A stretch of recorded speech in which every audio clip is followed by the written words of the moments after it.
Hi, my name is Karen Connolly from Balanced Explorations. I tried to go on. I was live before, but I guess I had no sound, and I didn't realize that until after the 15 minutes of talking.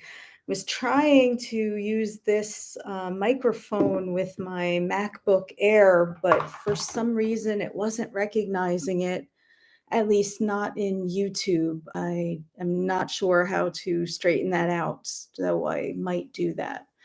So, the reason I'm here today is to talk about travel and how things have changed.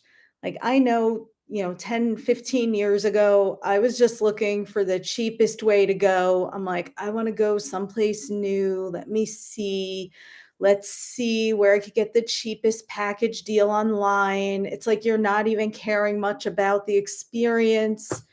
You're not caring about where, like, how you can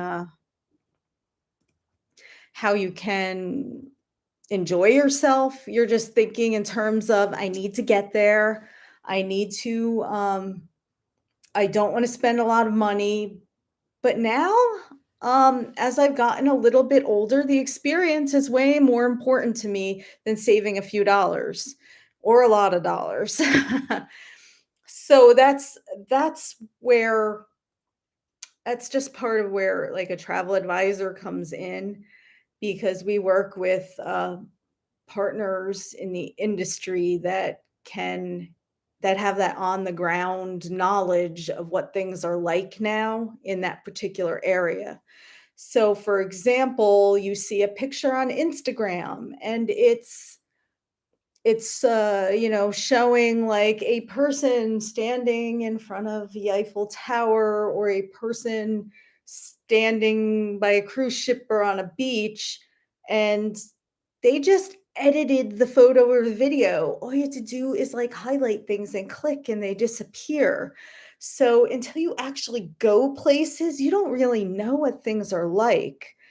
And that's one thing that social media makes us want to go places, but it doesn't really necessarily tell us exactly how it is.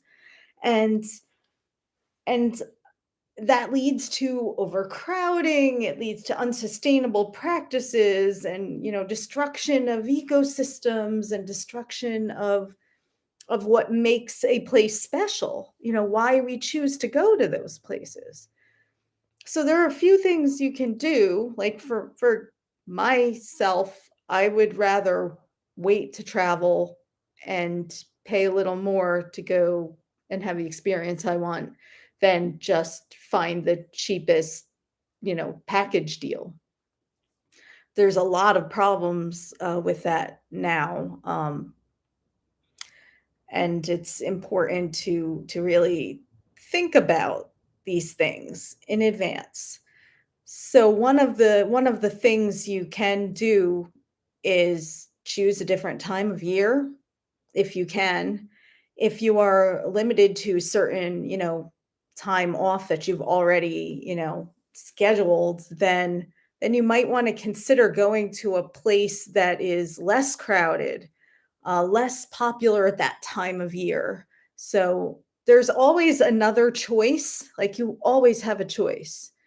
And sustainability is a choice, and choosing a choosing to travel more sustainably, especially if that is your lifestyle in your everyday life. Like, for example, you eat organic food, you have solar panels, you bought a hybrid or electric vehicle, and you really care about, not eliminating, but maybe reducing, single use plastics and all these things. Doesn't it make sense that you would try to find you know, a place when you're traveling that is similar to your lifestyle and everyday life? I know it makes sense to me thinking of it in terms of in that way.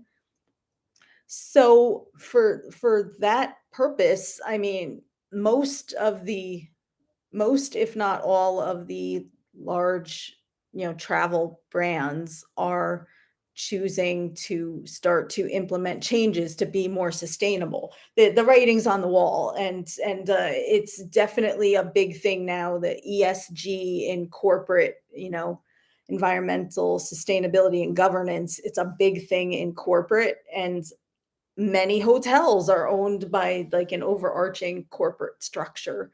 So they're implementing some more changes than others, some uh, you know, most have probably already eliminated the single-use plastics and are trying to use the bigger refillable bottles.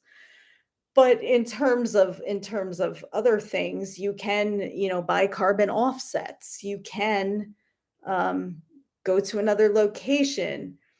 I can explain a little more about what carbon offsets are in another video, but you're welcome to post any comments, questions below that I can address in a future video. But as far as now, it makes more sense to put that thought into it before you book. And if you're working with a travel advisor, then they can help in that way. Um, Thank you for joining me today, and I'll talk to you again soon.